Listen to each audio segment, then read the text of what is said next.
በአንድ ግንኙነት የማርገዝ ቻንሷ ምን ያክል ነው? አንዲት ሴት የእርግዝና መከላከያ መካንነትን ያመጣል የሚሉ አስተሳሰቦች አሉ። ኢንቪትሮ ማለት ከሰውነት ውጪ እንደማለት ነው። ስለዚህ ከሰውነት ውጪ ተገናኝቶ ጽንስ ተፈጥሮ ነው ውስጥ የሚገባው ማለት ነው። ሰዎች ህይወት ውስጥ ገብተን እንደ ፕላን ከምናስቀምጣቸው ነገሮች ውስጥ አንዱ ልጅ ነው። መካን የሆኑ ሰዎች ቢመረመሩ ከ30 እስከ 40% የሴቷ ችግር፣ 30 እስከ 40% የወንዱ ችግር ነው።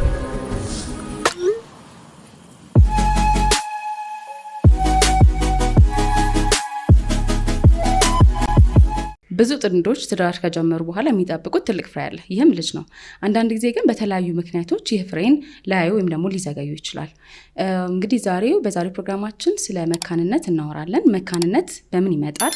የሴት ወይስ የወንድ ችግር ነው? እንዲሁም ደግሞ መፍትሄ ሀሳቦችን እንሰነዝራለን ማለት ነው። ይህ ዘመናዊ ሕክምናን ከባህላዊ አስተምሮና ከማህበረሰብ ጤና አንጻር የምንቃኝበት እነሆኛ ፖድካስታችን ነው። እስከ ፕሮግራማችን ፍጻሜ ድረስ አብራችሁን ሁኑ። መልካም ቆይታ። የምስራች የዲፕሎማቲክ መንደር በሆነችው ሳር ቤት ላይ ከቴምር ሪል ስቴት የተሰጠ ገጸ በረከት። ከዚህ ቀደም በቫቲካን ኤምባሲ አቅራቢያ አምነውን ለገዙ ደንበኞች እንኳን ደስ አላችሁ፣ ግንባታውን ከዚህ ወደዚህ ቀይረነዋል። ታዲያ በደንበኞች ጥያቄ መሰረት እዛ ተሸጦ ላለቀባችሁ ደንበኞች አሁንም እዛው ቫቲካን ኤምባሲ አቅራቢያ በ36 ወራት የሚረከብ አፓርትመንት እነሆ ለእናንተ። ባለ 2 መኝታ 80 ካሬ በአንድ ጊዜ ለሚከፍሉ በ5,800,000 ብር፣ ባለ 3 መኝታ 139 ካሬ በአንድ ጊዜ ለሚከፍሉ ደንበኞች በ9,900,000 ብር አሊያም ከ20 በመቶ ቅድመ ክፍያ ጀምሮ ባለ 2 መኝታ በ1.7 ሚሊዮን ብር ቅድመ ክፍያ፣ ባለ 3 መኝታ በ3 ሚሊዮን ብር ቅድመ ክፍያ ጀምሮ ከታላቅ ቅናሽ ጋር ይዘንላችሁ ቀርበናል። ከዚህ በተጨማሪ በአዋሬ ሴቶች አደባባይ አቅራቢያ ከታላቅ ቅናሽ ጋር አፓርትመንትን ይዞንላችሁ ቀርቧል። በተመጣጣኝ ዋጋ ለደንበኞች ቤትን በማቅረብ የሪል ስቴት አዋርድን ካሸነፈው ከቴምር ሪል ስቴት። ለበለጠ መረጃ እታች ባሉት ስልኮች ይደውሉልን። እንዴት ናችሁ? እንዴት ልጄ? በዚህ ዛሬ አሪፍ ርዕስ ነው የምናወራው አይደል? ምክንያቱም ብዙ ቤተሰብ የሚጨነቅበት እናቶች አይደል እንደው ከአካባቢ ነገር ራሱ የሚገለሉበት ነው በእንደዚህ አይነት ነገር እና ብዙ ጊዜ ደግሞ ያው የሴት ችግር ተብሎ ስለሆነ የሚወሰደው መካንነት እንደ ቀላል የምናነሳው ነገር ቢሆንም ቀላል ግን አይደለም። እንደውም እኮ በጣም ከባድ ከመሆኑ የተነሳ ብዙ ጥንዶች ቶሎ ነው የሚመጡት አይደል? እኛ ጋር እንዲህ መካንነት ችግር አለብኝ ምናምን ብለው ቶሎ ይመጣሉ። የሆኑ ጥንዶች መውለድ አይችሉም ወይም ደግሞ መካንነት ችግር አለ፣ አይችሉም ሳይሆን የሆነ ችግር አለ፣ የመውለድ ችግር አለ ማለት የምንችለው ቢያንስ ለ1 ዓመት ያክል ምንም አይነት መከላከያ ሳይጠቀሙ በሳምንት በቂ ለሆነ ጊዜ ግንኙነት እያደረጉ፣ ያ ማለት ከ3 እስከ 4 ጊዜ ግንኙነት እያደረጉ ነገር ግን እርግዝና የማይፈጠር ከሆነ ያኔ ነው ሕክምና ጋር መጥተው መጠየቅ ያለባቸው። ኦኬ የሆነ የመውለድ ችግር ሊኖር ይችላል ተብሎ ምርመራ የሚጀመረው ያኔ ነው ማለት ነው። ይሄ የሚሆንበት ምክንያት እነዚህ ከሚመጡ ጥንዶች ውስጥ በ1 ዓመት ውስጥ ለምሳሌ 100 ጥንዶች እኛ ጋር ቢመጡ በአመት ውስጥ 85ቱ ልጅ ያገኛሉ። ይህንን ብቻ በማድረግ ማለት ምንም አይነት ህክምና ሳያገኙ። ሁለተኛ ዓመት ብንጨምርላቸው ደግሞ ከነዛ ከቀሩት ከ15ቱ ውስጥ ግማሹ ቢያንስ 7ቱ እርግዝና ይፈጠራል፣ ልጅ ያገኛሉ። ስለዚህ መጨረሻ ላይ ይሄ የኢንፈርቲሊቲ ወርክአፕ ወይም የመካንነት ችግር ሊኖር ይችላል ብለን ህክምና ጋር የምንሄደው 7ቱ ሰዎች ብቻ ይሆናሉ። ስለዚህ መጀመሪያ ህክምና ሲመጣ አንድ ሰው ከአመት በኋላ ነው በቂ ግንኙነት አድርጉ፣ ምንም አይነት መከላከያ ተጠቀሙ ነው የምንለው ማለት ነው። ከዛ በኋላ ነው ሌሎች ችግሮች ይኖሩ ይሆኑ ብለን ጥያቄ ምልክት ውስጥ የምንገባው። እዚህ ላይ ግን እድሜያቸው ከ35 ዓመት በላይ ለሆኑ ሴቶች 1 ዓመት መጠበቅ ላይጠበቅብንም ይችላል። ምክንያቱም እድሜያቸው ያንን ዓመት በጨመረ ቁጥር ያው ፈርቲሊቲ ሬት እየቀነሰ ይሄዳል ብለን በማመን ማለት ነው። ስለዚህ ቶሎ ቢመጡ ከዛ በፊት ያሉት ጥሩ ነው። ብሩኪ እንዳልሽው 1 ዓመቱ የሚጠቀመው ለምንድን ነው? በ1 ወር ውስጥ ለምሳሌ የማርገዝ ፕሮባቢሊቲ 20% ነው አይደለ? ስለዚህ ዓመቱ እየጨመረ ሲመጣ ከፍ እያለ ይመጣል። ይሄን ፐርሰንቴጅ ወራቶቹ ሲጠራቀሙ ማለት ነው። ለዛ ነው ግን አንዳንዴ መጀመሪያው ጀምሮ ልጅ መውለድ አለመቻል ብቻ ሳይሆን ከወለዱ በኋላ ልጅ እምቢ ሊል ይችላል አይደል? አንድ ልጅ ወልደው ከዛ በኋላ ሁለተኛ ለመድገም በጣም ከባድ ነገር ሊያጋጥማቸው ይችላል እና ይሄንን ሰከንዳሪ ኢንፈርቲሊቲ የምንለው ነው የሚሆነው ማለት ነው። ግዴታ አንድ ልጅ ወልደው ብቻ ላይሆን ይችላል። ለምሳሌ አቦርሽን አጋጥሟቸው ሊሆን ይችላል። ዋናው የምንቆጥረው ማርገዝ ችላ ነበረው የሚለውን ነው። ስለዚህ እርግዝና ተፈጥሮ ነበረ፣ ከዛ በኋላ ግን ሁለተኛ እርግዝና መፈጠር ሳይችል ሲቀር ሰከንዳሪ ኢንፈርቲሊቲ የምንለው አለ። ቅድም አንቺ ደግሞ የጠቀሽው 1 ዓመት ሙሉ ምንም ልጅ ሳይኖራቸው የቆዩ ሰዎች ከሆኑ ደግሞ ወደ ፕራይማሪ ኢንፈርቲሊቲ። ስለዚህ አሁን ብዙ ጊዜ መካንነት ሲባል የሴት ችግር ነው አይደል የሚመስለን። አብዛኛው ሰው አንድ ሴት መውለድ ካቃታት በማህበረሰቡ በእኛ ኮሚኒቲ ስፔሻሊ ምንም አይነት ምርመራ ሳይደረግ ኮንክሉዥን ላይ ይደርሳል። በቃ የሷ ችግር ነው ተብሎ ይታሰባል። እና ሕክምናው ግን እንደዛ አይደለም የሚለው ኦልሞስት እኩል ድርሻ ነው ያላቸው። አሁን አብዛኛው ሰው መካን የሆኑ ሰዎች ቢመረመሩ ከ30-40% የሴቷ ችግር 30-40% የወንዱ ችግር ነው። ከዛ ውጭ የቀረው ከ10-15% ያለው ደግሞ ሚክስር ነው፣ የሁለቱም ችግር ነው ተብሎ የሚታሰበው። ስለዚህ መካንነት ሁለቱም እኩል ሼር የሚያደርጉት ነው። 50% የሴት ወይም ደግሞ 80% የሴት 20% የወንድ የምንለው አይደለም፣ እኩል ነው ሼር የሚያደርጉት ማለት ነው።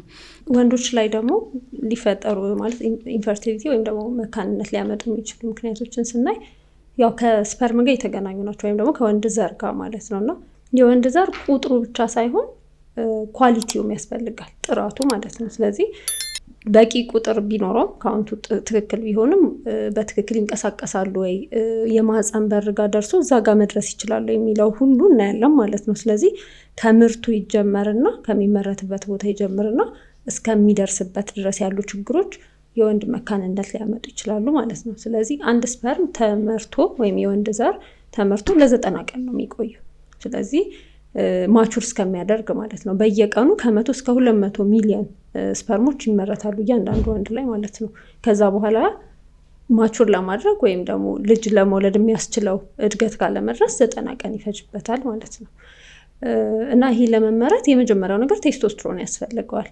ስለዚህ የቴስቶስትሮን መጠናቸው ዝቅ ያሉ ወንዶች ከሆኑ ምናልባት መውለድ ላይ ሊቸገሩ ይችላሉ። የቴስቶስትሮን መጠኑ ዝቅ ያለ ወንድ ምንድነው መጀመሪያ ፑበሪቲ የምንለው ወይም ጉርምስና የምንለው ጋር አንዳንድ ለውጦች ልናይ እንችላለን አይደለ? ለምሳሌ ጺም ላይኖራቸው ይችላል፣ ወይም ደግሞ ሌላም ቦታ ጸጉሮች ላይ በቅሉ ይችላሉ።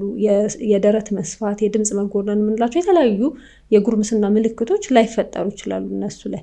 ከዛ ደግሞ ከጊዜ በኋላ በመድኃኒት ምክንያት ሊሆን ይችላል፣ ወይም ደግሞ በተለያዩ ህመሞች ምክንያት የሚመጡ ደግሞ የቴስቶስትሮን መቀነሶች ሊኖሩ ይችላሉ። እና ልክ እነዛ መተው የነበሩ የጉርምስና ምልክቶች መጥፋት፣ ልክ የሴት አይነት ለምሳሌ ጡት ማደግ ሊሆን ይችላል። እንደዚህ አይነት ምልክቶች ሊኖሯቸው ይችላሉ። ስለዚህ የቴስቶስትሮን መጠኑ በቂ መሆን አለበት አንድ ወንድ መጀመሪያ ማለት ነው። ከዛ በኋላ ደግሞ ስፐርም እንግዲህ የሚመረተው የዘር ፍሬ ውስጥ ነው አይደለ? ስለዚህ የዘር ፍሬያቸው ጤነኛ መሆን መቻል አለበት። ለምሳሌ መጠኑ ያነሰ ሊሆን ይችላል የአንዳንድ ሰዎች። ስለዚህ በዛ ሰዓት ምርቱ ላይ ችግር ሊፈጠር ይችላል ማለት ነው። እዛ ጋር በትክክል ቢመረት ራሱ ደግሞ መንገዶች አሉ ከተመረተ በኋላ የሚሄዱበት መንገዶች ብቻ ሳይሆን ደግሞ የሚቀመጥበት መንገድም ደግሞ አለ። ስለዚህ ስቶር ሲደረግ ሲቀመጥ ብዙ ጊዜ ከሰውነታችን የሙቀት መጠን ቢያንስ በ3 ዲግሪ ሴንቲግሬድ ቀነስ ያለ ቦታ ይፈልጋል ቫያብል ሆኖ ወይም በህይወት ለመቆየት እነዛ ስፐርሞች እንደዛ ይፈልጋሉ። ያ ደግሞ የሚሆነው በምንድን ነው? ስክሮተም የምንለው አለ አይደለ? የዘር ፍሬያቸው የሚቀመጥበት የነሱ። ስለዚህ ልክ ሙቀት ሲሆን ከሰውነታቸው ራቅ ይላል፣ ቅዝቃዜ ሲሆን ደግሞ ሰብሰብ እያለ ሙቀቱን ያስተካክላል ማለት ነው። እና እዛ ጋር ምንም አይነት ችግር ከተፈጠረ ለምሳሌ ረጅም ጊዜ ሳይክል የሚነዱ ሰዎች ሊሆኑ ይችላሉ። እዛ አካባቢ ችግር ሊፈጠር ይችላል። ወይም ደግሞ ይሄ ሆት ባዝ ኮንቲኔስ ሁሉ ጊዜ ሙቅ ውሃ ውስጥ የሚነከሩ ሰዎች ከሆኑ ለምሳሌ እንደዚህ አይነት ችግሮች ሊያጋጥሟቸው ይችላሉ ማለት ነው። ስለዚህ ህመም ራሱ አሁን ህመም ኖሮት አንድ ሰው በጣም ኃይለኛ ትኩሳት ቢኖረው አሁን የተመረተው ስፐርም ፈንክሽናል ላይሆን ይችላል። ስለዚህ ያው 90 ቀን ይፈጅበት የለ ከዛ በኋላ ያለው ነው ማለት ነው ኖርማል የሚሆንለት እንጂ መሀል ላይ ያለው ችግር ሊፈጠር ይችላል ማለት ነው። ከዛ በተጨማሪ ደግሞ የሚሄድባቸው መንገዶች አሉ። ስለዚህ የአባላዘር በሽታዎች ቢኖሩ መንገዶቹ ቢዘጉ፣ ባለፈው እያነሳን ነበር አይደለ? ጠባሳ ሊፈጠር ይችላል ወይም ደግሞ መንገዱን ሊዘጋው ይችላል። ስለዚህ ያኔ ችግር ሊፈጠር ይችላል ማለት ነው። ትክክለኛ ስፐርምም ኖሮት ካውንትም ኖሮት መንገዶቹም ኖርማል ደግሞ ሆነው አንዳንድ ወንድ ስንፈተ ወሲብ ሊኖርበት ይችላል ማለት ነው። ስለዚህ እሱ እስካለ ድረስ ደግሞ ስፐርሙን ማድረስ አይችልም የሴቷ የማህፀን በር ጋር መድረስ አለበት ስፐርሙ። ስለዚህ እሱ ማድረስ ስለማይችል በዚህ ምክንያት ደግሞ ኢንፈርቲሊቲ ሊፈጠር ይችላል ማለት ነው። ሌላው ደግሞ ወንዶች ላይ የወሊድ ችግር ከሚያመጡ ነገሮች ውስጥ አንዱ በእድሜ መግፋት ነው። ብዙ ጊዜ ሴቶች ላይ ነው የእድሜ ነገር ሁልጊዜ የሚነሳው። እድሜዋ የገፋ ሴት እድሜሽ እየገፋ ነው፣ ኧረ ተይ ውለጂ የምትባለው ብዙ ጊዜ ሴቷ ነች። ግን ወንድም እድሜው እየገፋ በሄደ ቁጥር ቅድም እንዳልኩት ስፐርም ቁጥሩ ብቻ አይደለም በቂ የሚሆነው እና ብዙ ጊዜ የስፐርም ቁጥሯቸው አፌክት አይሆንም። ነገር ግን ኳሊቲው፣ ቅርጹ፣ የመሄድ እንትኑ ፍጥነቱ ምናምን በጣም እየቀነሰ እየወረደ ነው የሚሄደው። ስለዚህ ስፐርም ኳሊቲ በጣም ስለሚቀንስ እድሜ ወንዶችም ላይ አፌክት ያደርጋል። እሱ ብቻ ሳይሆን ሴክሹዋል ዲስፋንክሽን የምንለው ወይም የስንፈተ ወሲብ የምንለው በባለፈው ቪዲዮ ላይ የሰራናቸው አብዛኞቹ ችግሮች በእድሜያቸው የገፉ ወንዶች ላይ የመከሰት ቻንሳቸው ከፍ ይላል። ከዛ በተጨማሪ ደግሞ ህመሞች፣ ስኳር፣ ደም ግፊት አይደል እንደዚህ አይነት ክሮኒካል ኢልነስ የምንላቸው ነገሮች በእድሜ ገፋ ያሉ ሰዎች ላይ ነው የመከሰት ቻንሳቸው ሀይ የሆነው። ስለዚህ በእነዚህ ምክንያቶች ምክንያት እድሜ ለወንዶችም አፌክት ያደርጋል ማለት ነው የመውለድ ችሎታቸው። የሚያጨሱ ከሆነ የሚጠጡ ከሆነ ኤኒ ሪክሬሽናል ድራጎች የምንላቸው ነገሮች አሉ አይደለ ጫትን ጨምሮ በባለፈው እሱንም ሌላ ቪዲዮ ሰርተንበታል። እነዚህ ነገሮች የሚጠቀሙ ወንዶች ላይ ደግሞ የስፐርም ኳሊቲያቸው በጣም ስለሚቀንስ እንደዚህ አይነት ችግሮች ሊጋለጡ ይችላሉ። ስለዚህ መካንነት ሴት ላይ ሲከሰት በምን አይነት ምክንያት ሊከሰት ይችላል ብለን ካየን የመጀመሪያው ይሄ ኦቭሌቶሪ ዲስኦርደር ሲኖር ነው። ኦቭሌቶሪ ዲስኦርደር ማለት እንቁላል ከእንቁላል ከረጢት ወጥቶ ለስፐርም ዝግጁ የሚሆንበት ጊዜ አለ አይደለ? ሶ ያ ፕሮሰስ ሳይሆን ወይም ሳይፈጸም ሲቀር የሚፈጠር ችግር ነው። ይሄ በተለያየ ምክንያት ሊፈጠር ይችላል።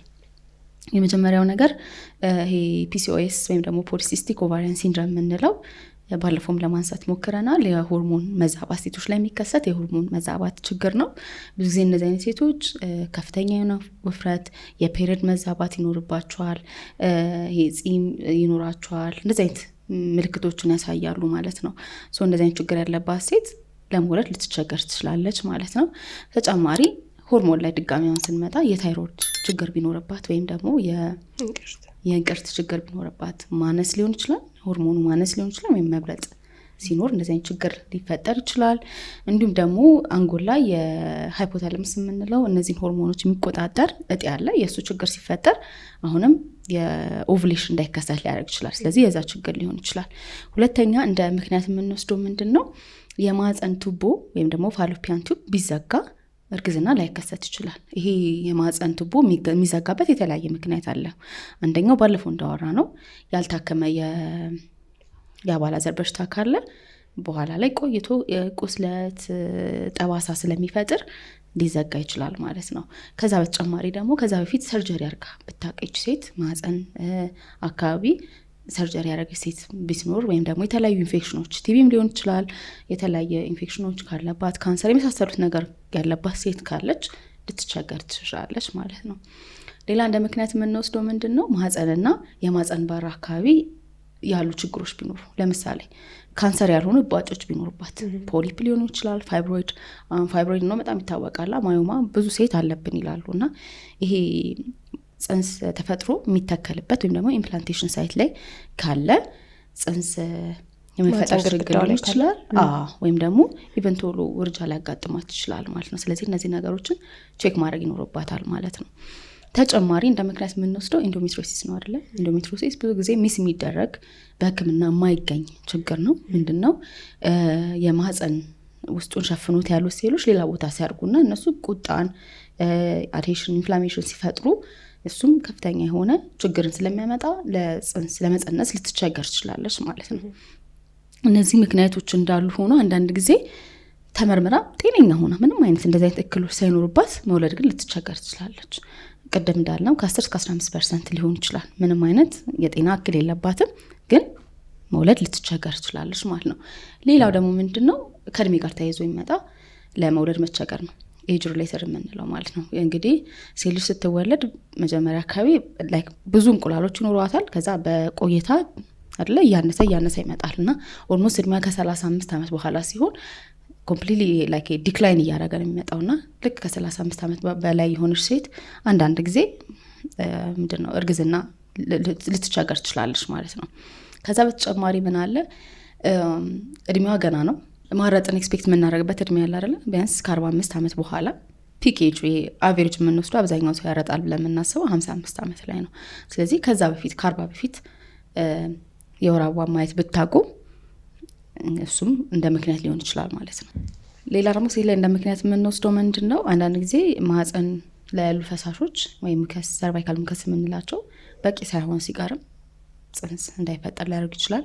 ተጨማሪ ደግሞ ይሄ ላይፍ ስታይሏ ለምሳሌ ሲጋራ የምታጭስ ሴት፣ መጠጥ የምትጠጣ ሴት ከሆነች ከቅጥ ያለፈ ውፍረት ያላት ይሄ BMI ከ30 በላይ የሆኑ ሴቶች ወይም ደግሞ ስራቸው ይሄ ለመጥፎ ለሚባሉ ኬሚካል ኤክስፖዝድ የሚያደርጋቸው ለምሳሌ አስፋልት የሚሰሩ ሴቶች ሊሆን ይችላሉ። ማዕድን ቁፋሮ የመሳሰሉ ስራዎች ለቶክሲን በጣም ኤክስፖዝድ የሚያደርጋቸው ሴቶችም ለመካንነት ሊጋለጡ ይችላሉ ማለት ነው። ራዲዬሽን፣ ኬሞ ማለት እነዚህም አንድ ሪስክ ናቸው። ሌላ ግን በተለምዶ ሁለት ነገር አለ። አትጨነቁ የሚባል ነገር አለ አይደል? ይሳካል ይሆናል አትጨነቅ የሚባል ነገር አለና ጥሩ ነው አትጨነቁ መባባል። ግን ብሩክ እንዳልሽ ደግሞ መጨነቅ ያለብን ደግሞ መቼ ነው የሚለውንም ደግሞ ማወቅ ይኖርብናል። ምክንያቱም አመትም እንደዚህ ተቆይቶም ነገሮች የሚፈጠሩ ካልሆነ ሜዲካል ኮዞች ይኖራሉ። አሁን ያልናቸው በወንድ ሳይድም በሴት ሳይድም ችግሮች ሊኖሩ ይችላሉ። ሊስተካከሉ የሚችሉ ነገሮችን ቤተሰብን ወደ መገንባት ሊያስኬድ የሚችል ነገር። ስለዚህ አትጨነቁ ብሎ ነገሮችን ቀለል ማድረግ በራሱ መፍትሄ አይሆንም ማለት ነው። በእርግጥ ጭንቀት በራሱ ደግሞ ይሄ የበዛ ጭንቀት ደግሞ እንትንን ያመጣል አይደል? ኢንፈርቲሊቲን የሚያመጣት ወይም መካንነትን የማስከሰት ነገር አለው ከሌላው ጋር ተያይዞ ማለት ነው። በተለይ የዚህ ሃይፖታላመስ ፒቱታሪ የምንላቸውን መስመሮች ላይ ችግር ይፈጥራል። ምክንያቱም ሆርሞኖች እንዲመረቱ ያደርጋል። ኮርቲሶል ደግሞ በራሱ ከእንቁላል ከረጢት እንዳይለቀቅ ሊያደርግ ይችላል አይደል? ስፐርም ላይ ደግሞ ፕሮዳክሽንን ሊቀንስ ይችላል። ልክ እነ ዲያቤትስ ምናምን ያልናቸው አሁን ስኳር ምን ያልናቸው በሽታዎች ሰውነት ላይ ዞሮ ስትረስን ነው የሚጨምሩት ሌላም ፋክተር እንዳላቸው ሆኖ ማለት ነው። እና ስለዚህ አትጨነቁ፣ ባላንስ የሆነ መሆን አለበት። ኤክሰሲቭ የሆነም ጭንቀት መካንነት ሊያጋልጥ ይችላል። ግን ደግሞ ነገሩን ቀለል ለማድረግ ደግሞ በጊዜው መፍትሄም እንዳንፈልግ ሊያደርግ ይችላል ማለት ነው። መቼ እንጨነቅ? ያው መቼ እንጨነቅ ብሩኪ እንዳለችው 1 አመት አይደለ? 1 አመት በኋላ ምንም አይነት ነገር እየተፈጠረ ካልሆነ ባይዘ 1 አመቱን ብቻ አይደለም መያዝ ያለብን። ሬጉላር የተባለው ሴክስ ምን ያህል ሬጉላር ነው የሚለውን የምር ማወቅ አለብን አይደለ? በሳምንት 3 የተባለው እንደዛ ነው ወይ የተሆነ ያለው? ከዛ ደግሞ ሴት ከሆነች ደግሞ በተለይ እንትኗ ምንድነው የኦቭሌሽን የወር አበባ በየስንት ጊዜ ነው የሚመጣው የሚለው ማወቅ አለባት። ከዛ ለእርግዝና አመቺ የሆኑ ቀናቶቿ ስንት ላይ ናቸው የሚገኙት የሚሉትን በደንብ መያዝ አለባቸው። ምክንያቱም እንደተባባል ነው እንቁላል ከእንቁላል ማስቀመጫው ከወጣ በኋላ ከስፐርም ጋር ምንድነው ግንኙነት ላደረገች ሴት ስፐርም 5 ቀን ሊቆይ ይችላል አይደለ? ከ3 እስከ 5 ቀን ሊቆይ ይችላል ውስጧ ማለት ነው። ስለዚህ በዛ ሰዓት ግን እንቁላል መውጣት አለበት አይደል? ግንኙነት ከተፈጠረ በኋላ በዛ ሰዓት እንቁላል መውጣት፣ ሁለቱ ተገናኝተው ዘር መፈጠር አለበት። ስለዚህ ይሄንን ነገር ለማወቅ አንድ ሴት የወር አበባ በየስንት ቀን እንደሚመጣ ማወቅ አለባት ማለት ነው። ስለዚህ እነዚህ ነገሮች እየተቆጣጠሩ ግን 1 አመት ሲሆን ምንም አይነት ነገር ካልተፈጠረ ከዛ የሕክምና እርዳታ ማግኘት ይኖርባቸዋል። ሌላው እንግዲህ ከእድሜ ጋር አሁንም አይደል ሴቶች ላይ ብቻ አይደለም ወንዶችም ላይ ነው እያልኩ ነበርና ሴቶችም ላይ ራሱ ስንመጣ ብዙ ጊዜ እንደው የሞለር ችግር ሊኖርባት የሚችለው ከፍ ያለች ሴት ብቻ ነች ተብሎ ይታሰባል። እርግጥ ነው እውነታ አለው። ከፍ ያለች ሴት ላይ እርግዝና የተወሰነ ሊከብድ ይችላል። ምክንያቱም ፈከንዳቢሊቲ የምንለው ነገር አለ። ቅድም ሜሉ ለማንሳት ትንሽ ሞክረሻል። እና በአንድ ግንኙነት የማርገዝ ቻንሷ ምን ያክል ነው አንዲት ሴት የሚለው ማለት ነው። እና ላይክ 10 ቤት ውስጥ ከ15 ዓመት ጀምሮ ነው አይደለ ፈርታይል ነች አንድ ሴት የሚባለው። እና እስከ 32 ዓመቷ ድረስ ፈከንዳቢሊቲ ሬቷ በጣም ሀይ ነው። ወይም ደግሞ በአንድ ግንኙነት እርግዝና የመፈጠር ቻንሱ ከፍ ያለ ነው። ልክ 32 ዓመቷ ጋር ሲደርስ በደንብ ይወርዳል ይሄ ነገር ማለት ነው። ስለዚህ በአንድ ግንኙነት የማርገዝ ቻንሷ እየቀነሰ ይሄዳል። 35 36 ሲደርስ በጣም ዲክላይን እያደረገ ይሄዳል፣ በጣም ይወርዳል። ስለዚህ እውነትም እድሜ ከፍ እያለ ሲሄድ የማርገዝ ቻንስ እየቀነሰ ይሄዳል። በቁጥር ብናየው አሁን ኢንፈርቲሊቲ ከ20 እስከ 29 ዓመት ያሉ ሴቶች ላይ 8% አካባቢ ነው። ከ40 እስከ 44 ያሉ ሴቶች ላይ ስናይ ወደ 30% አካባቢ ከፍ ይላል ማለት ነው። ስለዚህ ልዩነቱን ራሱ ስናየው በደንብ ማወቅ እንችላለን። መካከል ላይ ማሉ ቁጥሮች እየጨመረ ይሄድና ፕሮግረስ ያደርግና ያው ጫፍና ጫፉን ብናይ በደንብ ቁጥሩን ያሳያል ብዬ ስላሰብኩ ነው። ስለዚህ ከ8 ወደ 30 ነው ከፍ የምንለው ማለት ነው። ስለዚህ ቁጥሩ ቀላል የሚባል አይደለም። እውነትም እድሜ ከፍ እያለ ሲሄድ የማርገዝ ቻንስ እየቀነሰ ነው የሚሄደው ማለት ነው። ነገር ግን ወጣት ሴቶች ላይ እነዚህ ከ20 እስከ 28 ያላቸው ሴቶች ላይም ለምሳሌ 8% አለ ብለናል። ስለዚህ ልጅ ሆነሽ አግቢ አይደለ እድሜሽ እንዳያልፍ ምናምን የሚባለው ነገር ፌል ያደርጋል እዚህ ጋር ማለት ነው። ምክንያቱም ልጅም ሆና የተለያዩ ችግሮች ሊኖሩ ይችላሉ። ለምሳሌ የማህፀን አፈጣጠር ችግሮች ሊኖሩ ይችላሉ አይደለ። እጢ ቅድም ያለው እና ማዮማ ወጣት ሴቶች ላይም ሊፈጠሩ ይችላሉ። ሌላ ደግሞ በጣም ኤክሰርሳይዝ የሚያደርጉ ሴቶች ቢሆኑ ለምሳሌ ፋታቸው በጣም ሎ የሆነ ሴቶች ቢሆኑ ይሄ ፒቱታሪ ኦቫሪያን አክሲስ የምንለው አለ። ከጭንቅላት ጀምሮ ነው ተያይዞ የሚሄዱ አይደለ ይሄ የፈርቲሊቲ ጉዳይ። ስለዚህ እሱ ላይ ችግር ሊፈጠር ይችላል። በተለያዩ እጢዎች ሊሆኑ ይችላሉ በተለያዩ ምክንያቶች። እሱ ላይ ባይዘ ስፖርት የሚሰሩ ሴቶች ራሱ በጣም ይሄ ሩጫ ላይ ሰውነታቸው ለረጅም ጊዜ ስትረስ ላይ የሆኑ ሴቶች እሱ አክሴስ አፌክተድ ይሆናል እና ለማርገዝ ቶሎ የሚቸገሩበት አንዱ ምክንያት እሱ ነው። ኤክሰርሳይሱ ነው ወይስ ፋቱ ነው የሚባል ይሄ ቺክን ኤግ ዳይሌማ እንደሚባለው አይነት ነገር አለ። ምክንያቱም ኤክሰርሳይዝ መስራቷ ነው ችግሩ ወይስ ፋት አለመኖሩ ነው ችግሩ ወይስ ደግሞ እንደተባለው ሰውነት ስትረስ ውስጥ ነው። ከዛ ደግሞ ብዙ ጊዜ እንደዚህ አይነት ኤክሰርሳይዝ የሚያደርጉ ሰዎች ብዙ ጊዜ ማለት ውድድር ምናምን ያለባቸው ናቸው። እሱ ራሱ ስትረስ አለው። ስለዚህ የእሱ ስትረስም ሊሆን ይችላል ይባላል። ብዙ ጊዜ ግን ይሄ የሚገናኙ እንግዲህ ከፋት ጋር ነው ተብሎ ነው የሚታሰበው። ስለዚህ ፋት ከሌላት ሰውነቷ ውስጥ እንደተባለው አክሲስ ይበላሻል ወይም አይሰራም። ስለዚህ እርግዝና ላይ ይፈጠር ይችላል። ብቻ ዞሮ ይሄ ወጣት የምንላቸው ከ20 እስከ 30 ወይም ከ20 እስከ 29 ዓመት ያሉ ሴቶችም ላይ ምናልባት እርግዝና የማይፈጠርበት ቻንስ ሊኖር ይችላል ማለት ነው። ስለዚህ ከኤጅ ጋር ብቻ ማገናኘት አይጠበቅብን። አንዳንድ ጊዜ አስተሳሰቦች አሉ አይደል? የእርግዝና መከላከያ መካንነትን ያመጣል የሚሉ አስተሳሰቦች አሉ። ግን ሞሮፍ አሁን ባሉት ጥናቶች ኤግዛክትሊ ሪሌትድ እንደሆኑ የሚያሳይ ነገር የለም። ነገር ግን ለምሳሌ አንዳንድ የእርግዝና መከላከያዎች ስፔሻሊ እነዚህ የሚዋጡት ሆርሞን ያለባቸው ሲሆኑ ኢቨን በመርፌ የሚሰጡት እንደዛ አይነት ሲሆኑ በፈለጉበት ታይም ላይ ልክ የእርግዝና መከላከያውን አቁመው ወዲያውን ላይ ያረግዙ ይችላሉ። ኤፊካሲያቸው ትንሽ ወረድ ያለ ወይም ጊዜ የሚፈልጉ ይኖራሉ ማለት ነው። እኛ ኤፌክቲቭ የምንላቸው አንድ ሴት ተጠቅማ እየተጠቀመች የእርግዝና መከላከያውን ከዛ ስታቆም በፈለገችበት ጊዜ እንድታረግዝ የሚያደርጉ አይነት የእርግዝና መከላከያዎች አሉ። ከነዚህ ውስጥ ሁለቱ እንግዲህ በጣም ኮመን የሚታወቁት እነ አይሲዲ ውስጥ ማህፀን ውስጥ የሚቀበረውና ከዛ ደግሞ ኢምፕላንት ወይም ደግሞ ክንድ ላይ የሚቀበሩት የእርግዝና መከላከያዎች ቤስት ናቸው ተብሎ ይታሰባሉ። ዲፖ ወይም ደግሞ መርፌው ግን ለተወሰነ ጊዜ ሊያዘገይ ይችላል። ግን ኮምፕሊትሊ መካንነትን ያመጣል ተብሎ የሚታሰብ እስካሁን ደስ ባለው ጥናት መካንነትን ያመጣል ተብሎ የሚታሰብ አይነት የእርግዝና መከላከያ የለም። ስለዚህ ኮንትራሴፕቲቭ ላይ የሚነሱ ኢሹዎች አንደኛ በሌላ ምክንያቶችም ሊሆኑ ይችላሉ። ሁለተኛ ስቲል ጥናቶች ይፈልጋሉ ተብሎ ይታሰባል። ምክንያቱም ብዙ ሰዎች እንደ ዳውት ስለሚያነሱት ማለት ሰዎች ያነሱት ነገር ደግሞ እንደ ችግር ተወስዶ እንደ ጥናት ቢጠና ጥሩ ነገር ሊወጣበት ይችላል ከውስጡ ብለን እናስባለን። ሶስተኛ ነገር ግን ቅድም እያለን ነበር አይደለ እድሜ እየሄደ በሄደ ቁጥር ፈከንዳቢሊቲ ወይም ደግሞ በአንድ ግንኙነት የማርገዝ ቻንሷ እየቀነሰ ነው የሚሄደው የአንድ ሴት ልጅ። ስለዚህ ይሄ ጥሩ የምንላቸው እርግዝና ይፈጠሩበት የነበሩትን እድሜዎች አብዛኛውን ኮንትራሴፕቲቭ በመጠቀም ካሳለፈችው በኋላ ላይ ለመውለድ የምትቸገረው ያው ኮንትራሴፕቲቭን ስለተጠቀመች ሳይሆን ፈከንዳቢሊቲ ሬቷ ወይም የማርገዝ ቻንሷ እድሜዋ እየሄደ ሲሄድ ስለሚቀንስም ሊሆን ይችላል እንደ አንድ ፋክተር ማለት ነው። መጀመሪያ ግን ከወንዶቹ ነው የምንጀምረው። ብዙ ጊዜ ያው የወንዶቹ ቀላልም ነው የተወሰኑ ናቸው የምንሄድባቸው ስቴፖችም አሉና ከወንዶቹ ስንጀምር መጀመሪያ ከሂስትሪ ነው የሚጀመረው። ብዙ ጊዜ እንደውም ፔሸንቶቻችን ስንጠይቃቸው ደስተኛ ይሁንማ እኛ እኮ የመጣ ነው እናንተ በሽታውን አግኝታችሁ እንድትነግሩን ነው እንጂ እኛ እንድንነግራችሁ አይደለም ይባላልና ከሂስትሪ ይጀመራልና ከዚህ በፊት ምን አይነት ህመም ነበረበት ወይ ታክሞ ያውቃል ወይ መድኃኒት የሚወስዳቸው አሉ ወይ የሚለውን ጨምሮ ሰርጀሪ ከዚህ በፊት አድርጎ ከነበረ እሱ እንዳለ እንጠይቃለን። የሚጠቀማቸው ነገሮች ካሉ አልኮል፣ ጫት፣ ሲጋራ የመሳሰሉትን በጣም ዲቴል እንጠይቃለን። ተጨማሪ ሴክሹዋል ሂስትሪ ነው የምንጠይቀው አይደለ ግንኙነቱ እንዴት ነው ያው ስንፈተ ወሲብ ካለም በደንብ አንደርስታንድ የምናደርገው እሱ ላይ ስለሆነ እነሱን በደንብ ዲቴል እንጠይቃለን ማለት ነው። ከዛ ውጭ ያው ፊዚካል ኤግዛሚኔሽን ነው ቀጣይ።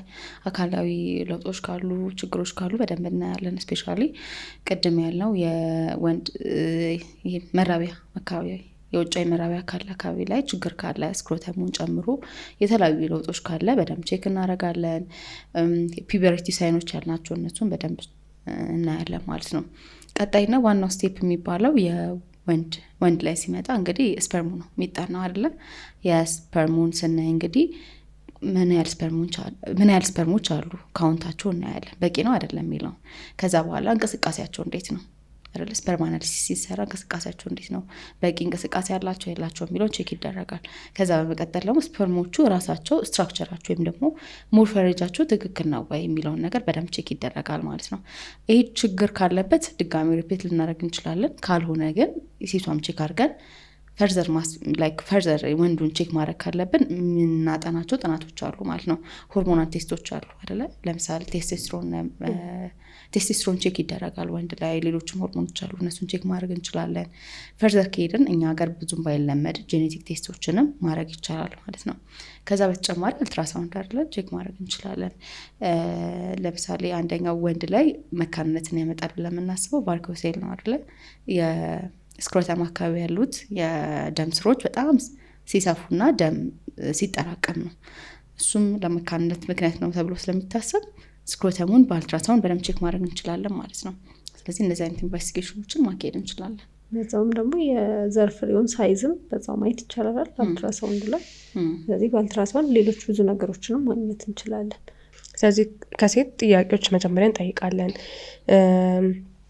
ስለ ወር አበባ ቅድም እያወራን ነበር አይደለ? ጊዜውን ተከትሎ ይመጣል ወይ? ምን ያህል ቀን ይቆያል?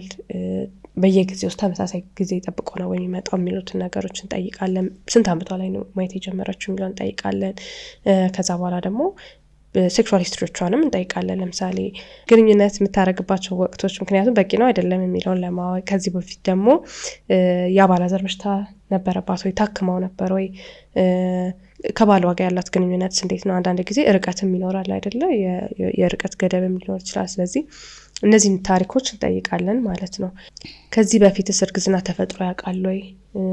ወይም ተፈጥሮ አሁን ሁለተኛ ላይ እምቢ ብሎ ሊሆን ስለሚችል እንደዚህ አይነት ነገሮችን ቅድም ሪስክ ብለን ያነሳናቸውን ኬሞቴራፒ ወስዳ ታውቃለች ወይ? ለህመም ወይ ራዲሽን ነበረ ወይ የሚሉትን ነገሮች፣ የምትወስዳቸው ተጨማሪ መድኃኒቶች አሉ ወይ? ስኳር ታማሚ ነች ወይ? ምናምን የሚሉትን እነዚህ ነገሮች እንጠይቃለን ማለት ነው። ስለዚህ ታሪኳን ከወሰድን በኋላ ቀጥሎ የምናደርገው ነገር ደግሞ አካላዊ ምርመራዎችን እናደርጋለን። የውጭ የመራቢያ አካል ጀምሮ እስከ ውስጥ ድረስ ማለት እስከምንችለው ድረስ ምን ችግር አለ? ምክንያቱም አንዳንዴ ሴፕቴትድ የሆነ ነገር ሊሆን ይችላል አይደለ? ማህፀን አካባቢ ያሉ ችግሮች ሊኖሩ ይችላሉ። እሱን እናያለን ማለት ነው። እነሱ ችግሮች አሉ ወይ?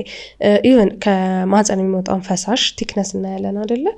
ምክንያቱም ኦቭሌሽን ጋር አንድ የምንከታተለው ነገር ከማህፀን የሚወጣው ፈሳሽ ቀጭን መሆን አለበት። ምክንያቱም ስፐርም ፔኔትሬት ለማድረግ ወይም የወንድ ፍሬ ለመግባት ምቹ ሁኔታ መፍጠር አለበት። ስለዚህ ምቹ ሁኔታን እየፈጠረ አይደለም ወይ? አንዳንዴ ቴክነሱ በጣም ወይም ወፍራም ሊሆን ስለሚችል እሱንም እናያለን ማለት ነው። ከዛ በኋላ ደግሞ ላብራቶሪ ምርመራዎች ልናደርግ እንችላለን። ቅድም ያልናቸውን ስኳርን ምንም ኤክስክሉድ ከማድረግ ጀምሮ ሆርሞን ላይ ችግር አለው የሚለውን ለምሳሌ ቅድም እንዳላችሁት ፊክስድ ነበር ቁጥር ይዛ ነው የምትወለደው የእንቁላል ማለት ነው። ስለዚህ ወደ 2 ሚሊዮን ይሆናል።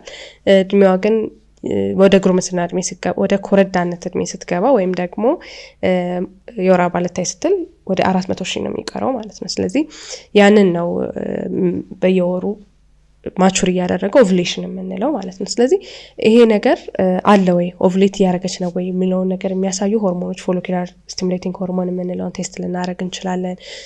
ወይም ደግሞ ኦቭሌሽን መኖሩን የሚያረጋግጥልን ደግሞ ፕሮጀስትሮን ብዙ ጊዜ 7 ቀን አይደል ኦቭሌሽን ከተፈጠረ ከ7 ቀን በኋላ ነው ምንለካው ማለት ነው። ስለዚህ የ28 ቀን ከሆነ ፔሪድ እንትኗ የወር አበባ ሳይክሏ 7 ስንቀንስ በ21 ቀን ማለት ነው የምናደርገው። ወይም የሌሎቹም ለምሳሌ 33 ቀን ቢሆን 7 ስንቀንስ በ26 ቀን ማለት ነው። በ26ኛው ቀን ላይ ቴስት እናደርጋለን። ስለዚህ የፕሮጀስትሮን ኢስትሮጅን ሌቭሎቿን እናያለን። ሌላ ደግሞ ሆርሞን ቅድም ታይሮይድ አፌክት ያደርጋል ብለናል። ስለዚህ የታይሮይድ ሌቭሎቿ እንዴት ናቸው የሚሉትን ነገሮች ቼክ እናደርጋለን ማለት ነው።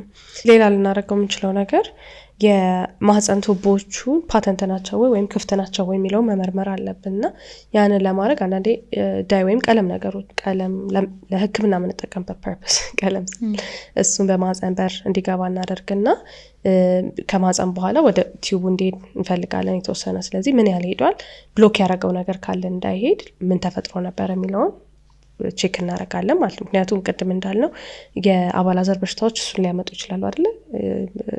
የማህፀን ቱቦዎች እንዲዘጉ ሊያደርጉ ስለሚችሉ በዛ ምክንያት የተፈጠረ ነው አይደለም የሚለውን ሩል አውት በዛ እናደርጋለን ማለት ነው። ስለዚህ እነዚህንና ምርመራዎች ነው ለሴት የምናደርገው እኛ ጋር ለመጣች ሴት። ስለዚህ ልክ እንደዚህ የመውለድ ችግር ኖሮባቸው የሚመጡ ጥንዶች ሲኖሩ እነዚህ ምርመራዎች ከማድረግ ሕክምና ከመስጠት በተጨማሪ ደግሞ የምንሰጣቸው ምክሮች አሉ። እንደተባለው እንግዲህ ግንኙነት በአግባቡ እንዲያደርጓል በቂ በምንለው ሁኔታ እንዲያደርጉ ሰዓቱን የሚያደርጉባቸውን ጊዜዎች እንዲጠብቁ እናደርጋለን። ከዛ በተጨማሪ ደግሞ አኗኗራቸውን ቢያስተካክሉ የምንላቸው ነገሮች አሉ። ለምሳሌ ስለ ክብደት እያነሳን ነበር አይደለ ቅድም። በጣም አትሌቲክ የሆኑ በጣም ስፋት ሰውነታቸው ውስጥ የሌሉ ሴቶች ለምሳሌ ኢንፈርታይል የመሆን ወይም ደግሞ ይሄ የመካንነት ችግር የመጋለጥ ቻንስ አላቸው።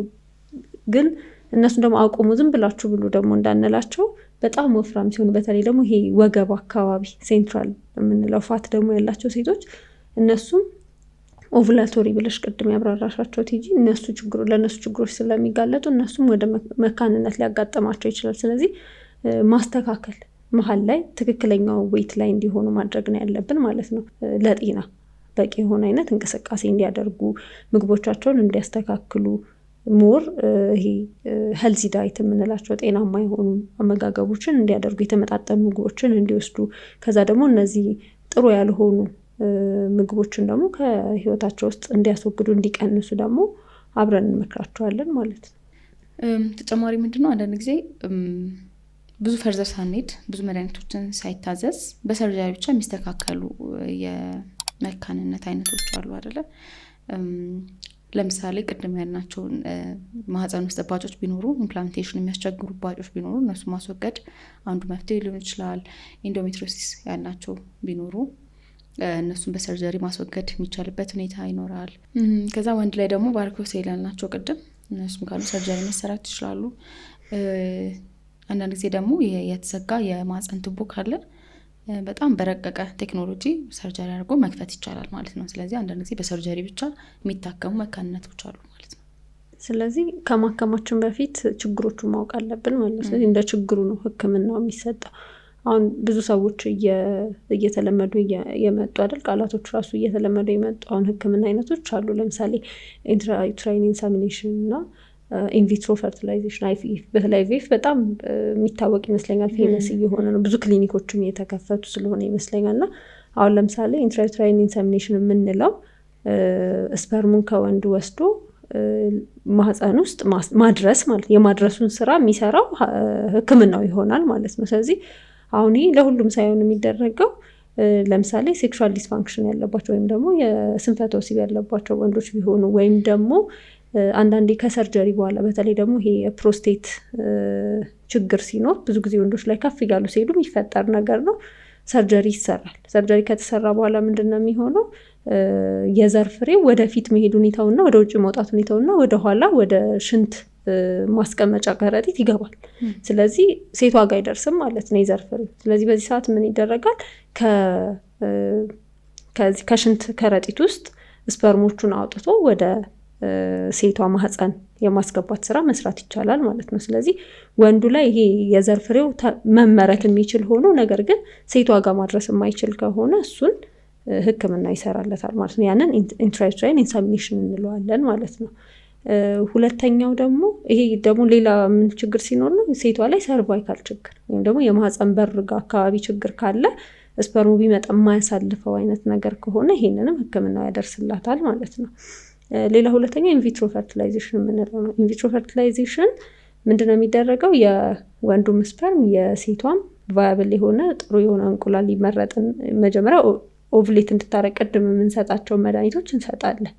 ስለዚህ ከዛ ውስጥ በአንዴ አንድ እንቁላል ብቻ አይደለችም የምትወጣው አይደለም፣ ብዙ እንቁላሎች ይነቃቃሉ። ከነዛ ውስጥ አንዷን ነው የምንመርጠው ማለት ነው። ስለዚህ አንዷን ወስደን የወንዱን ስፐርም ወስደን ውጪ ኢንቪትሮ ማለት ከሰውነት ውጪ እንደማለት ነው። ስለዚህ ከሰውነት ውጪ ተገናኝቶ ጽንስ ተፈጥሮ ነው ውስጥ የሚገባው ማለት ነው። ስለዚህ ይሄ ለሴቷም ለምሳሌ እንቁላሉ በትክክል የማይወርድ ከሆነ ወደታች የመውረጃ ችግሮች ካሉት ማህፀኗ ግን ሰላም ከሆነ ማለት ነው።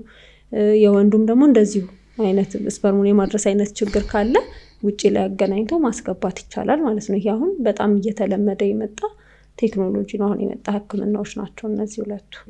እኛ ሀገር ይሄ ይደረግ እርግጠኛ አይደለሁኝ፣ ግን አሁን ለምሳሌ ዘሩን ውጪ ላይ አገናኝቶ ወደ ሴቷ መመለስ የማይቻል ከሆነ ሆስታይል የሆነ ወይም ደግሞ ለልጅ ለማሳደግ ምቹ ያልሆነ ማህፀን ከሆነ ያላት ሴሮጌሲ የመፈለግ ሌላ ማህፀን እንደመፈለግ የሌላ ሰው ማለት ነው። ስለዚህ እዛ ውስጥ እንዲያድግ ተደርጎ ሲወለድ ወደ እነሱ እንዲመለስ ልጆም የሚደረግበት ሁኔታ አለ። የዚህ ሌጋሊ ሽሆን ግን አላውቅም፣ ተፈቅዷል እኛ ሀገር አልተፈቀደም የሚለው ህንድ ላይ ምናምን ይሰራል ብዙ ጊዜ። እንደውም በሱ ኑሯቸውን የሚገፉ ሴቶችም አሉ ሰሮጌት በመሆን ማለት ነው። ስለዚህ ማህፀንሽን ማከራየት ማለት እንደ ማከራየት ቁጠሪው። ስለዚህ አንቺ መሸከም ስለማትቺ ያንቺ ልጅ ነው ግን ቦታው ሌላ ቦታ ይሆናል ማለት ነው። ስለዚህ 9 ወር ጠብቆ የተለያዩ የሚፈራርሟቸው ነገሮች አሉ። ሲወለድ ልጅ ወደ አንቺ ይመለሳል። እኛ ሀገር ላይ ግን እንዳልሽው አላውቅም ያለው ነገር። ሌላው አሁንም ስቲል እኛ ሀገር መፈቀዱን አላውቅም፣ ግን ዶኔሽን ይኖራል አይደል? ለምሳሌ ስፐርም ባልየው ስፐርም እንዳልነው ወይ በካውንትን ባይኖረው ወይም ደግሞ ሞርፎሎጂካሊ ወይም ቅርጻቸው ልክ ባይሆን ሌላም ችግር ቢፈጠር ከወንድ ዘር ፍሬ ጋር ተያይዞ እና ሌላ ዶኔት ማድረግ የሚፈልግ ካለ መለገስ የሚፈልግ እንደዛ ዘር መቀበል ወይም ደግሞ ከሴቷም ደግሞ እንደዛ እንቁላል የመውሰድ ነገር እና እርግዝናው እንዲፈጠር የማድረግ ነገር አለ። ይህም አንደኛው ኦፕሽን ነው። ሌላኛው ኦፕሽን ግን አዳፕሽን አለ አይደለ? አዶፕት ማድረግ ማለት በማደጎ ልጆችን ማሳደግ ማለት ነው። እና ሁለት ነገር አለኛ ባለ ብዙ ጊዜ ያው እንደ ራስ ልጅ አይሆንም የሚባለው ነገር አለ። ደግሞ ዋይ በቃ ልጅ ማለት መወለድን ብቻ ኮንሲደር የሚደረግበት ጊዜ አለ። ግን ደግሞ ይሄንንም ባሪየር አልፈው ደግሞ ልጆችን ያሳደጉ ብዙ ምንጠራቸው እናቶች አሉ አይደለ? እንደ አበበች ጎበና አይነት የብዙዎች እናት የሆኑ ደግሞ ሰዎች አሉ አይደለም? አንድ ልጅ ሁለት ልጅ ማሳደግ ብቻ ሳይሆን ማለት ነው። እና አዶፕሽን ደግሞ ሌላኛው ኦፕሽን ነው የሚሆነው። እኛ ሀገር እንደ አዶፕሽን ይፈቀዳል፣ ለሀገር ውስጥ ይፈቀዳል። አይ ቲንክ ዓመተ ምህረቱ እርግጠኛ ባሉን ከሆነ ጊዜ በኋላ ግን ወደ ውጭ እየሄዱ አዳፕት የሚያደርጉ ወይም ከውጭ ዜጎች መጥተው ከልጅ የሚወስዱትና እና የሚያሳድጉትን እሱ የተከለከለ ይመስለኛል። እኛ ሀገር ግን ይፈቀዳል። እሱም አንደኛው ኦፕሽን ነው፣ በተለይ አክሰፕታንስ ቢገኝ። ምክንያቱም ወላጅ የሚፈልግ ልጅ አለ፣ ልጅ የሚፈልግ ደግሞ ወላጆች አሉና ወይም ደግሞ ቤተሰቦች አሉ። ሰው እሱ ያንን ማድረግ አንደኛው መፍትሄ ነው። ስለዚህ አሁን ይሄ የአዶፕሽኑን የምንበለው የትኛውንም የትሪትመንት ነገር በጣም ከባድ የሚያደርገው ነገር ለኢንፈርቲሊቲ ያለው አስተሳሰብ በአጠቃላይ በጣም ከባድ ነው። ተሸማቀሽ ነው አይደል? ብዙዎቹ ተሸማቀው ነው የሚኖሩት። በተለይ እንደው ገጠር ይባላል እንጂ ከተማም ላይ ቢሆን ልጅ አትወልጂም ወይ አግብተሽ ገና አመት እንኳን ሳይሆንሽ ያው የሰርግሽ ዕለት እኮ ለልደት ለክርስትና እንመጣለን ገና ማለት ነው አይደለ? ሞር ወደ ልጅ ማለት ሰው የሚያገባው ልጅ ሊወልድ ላይሆን ይችላል። ብዙ ሌሎች ምክንያቶች ሊኖሩት ይችላሉ። የግድ የሰው ልጅ ፕላን ውስጥ ልጅ መውለድ ላይኖር ይችላል፣ ሁሉም ሰው ላይ ማለት ነው። ስለዚህ እኛ ግን ሰዎች ህይወት ውስጥ ገብተን እንደ ፕላን ከምናስቀምጣቸው ነገሮች ውስጥ አንዱ ልጅ ነው በባህላችን ማለት ነው። እና ብዙ ሰዎች የሚሸማቀቁበት ነገር ነው። ሌላ ልጅን ብታሳድጊ ለልጁ የሚሰጠው ስም ይኖራል፣ ለአንቺ የሚሰጥሽ ስም ይኖራል። እና እንደ ቀላል አዶፕት አድርጉ ሲባል ማለት አለው ሳቲስፋክሽን አለው። ልጅ ኖሮሽ ደግሞ አዶፕት ስታረጊም ሌላ ነገር ነው። ልጅ አተሽ ደግሞ አዶፕት ስታረጊ ማህበረሰቡ ያለው አስተያየትስ፣ ቅድም ያላቸው ኦፕሽኖች አይደለ? ከሌላ ሰው ስፐርም ተወስዶ ሲሆን ከሌላ ሰው ዘር ተወስዶ ሲሆንስ፣ ብቻ በጣም ብዙ ሶሻል ኮንሲኩዌንሶች የሚያመጣ ነገር ነው። ይሄ መካንነት ስንል የሆኑ ሁለት ጥንዶች ጋር ብቻ የሚቀር ነገር አይደለም። የእሱ ቤተሰቦች አሉ ምናልባት አይደል ፍቺ ድረስ የሚያደርስ ነገር። በተለይ ደግሞ ሴቷ ጋር በጣም ጫና ስለሚበዛ ሴቶች ላይ ብቻ እንዳልነው እንግዲህ በሁለቱም ሳይድ ሊሆን ይችላል ብለናል እኛ። ግን ብዙ ጊዜ ሴቷ ላይ ጫና ይበዛል። ስለዚህ እስከ ፍቺ ሊያደርስ ይችላል። ቤተሰብ የሚለው ነገር አለ። ስለዚህ ይሄ ሁሉ ነገር ስላለ መካንነት እንደ ቀላል የምናየው ነገር ሳይሆን በጣም ከባድ ነገሮች ያሉት ኢሹ ነው ማለት ነው። ዘመናዊ ሕክምናውም እኮ በጣም ከባድ ነው አይደል? IVF ነው የተባለ የነበሩት ፋይናንሻሊ አፎርድ ማድረግ አለብሽ ዛሬ ደረጃ ለመድረስ ማለት ነው። ሶ በተቻለ መጠን ቅድም እንደተባለው እርሊ ህክምና ቦታ ለመሄድ መሞከር እና ያሉትን በቀላሉ መታከም የሚችሉትን ነገሮች ማኔጅ ለማድረግ መሞከር ነው። ፋይናሊ ግን ያው አክሰፕት ማድረግ ለሁሉም ክሎጀር የሚሰጠው አክሰፕት ማድረግ ይመስለኛል። ምክንያቱም እንዳልሽው ልጅ ስለሆነ የምታመጪው ላይቬፍ ያን ያክል ወጪ አውጥተሽ ልጁን ደግሞ ማሳደግ ስለሚኖርብሽ ከወጪም አንጻር ከብዙ ነገር ስላለ ሰው የራሱን ህይወት አይቶ አክሰፕታንስ ጋር ቢደርስ ይችላል። የሚችለው ከሆነ ኦኬ ችግር የለውም፣ ኦፕሽኖቹን ሁሉ መጠቀም ይችላል። ግን ደግሞ ማይችልም ቤተሰብ ይኖራል። ስለዚህ በሁለቱም ሳይድ አይቶ ምናልባት ሳይኮሎጂካሊ ህክምና የሚያስፈልጋቸውም ሰዎች ዲፕሬሽን፣ አንዛይቲ ያለባቸው ደግሞ ሰዎችም ስለሚኖሩ ከስነ ልቦና ባለሙያ ጋር እንዲነጋገሩ እንመክራለን። እንግዲህ ተመልካቾቻችን የዛሬው ፕሮግራማችን ይህን ይመስል ነበረ። ሰብስክራይብ፣ ኮሜንት እና ሼር ማድረግ አትርሱ። በሚቀጥለው በተመሳሳይ ፕሮግራም እስከምንገናኝ መልካም ጊዜ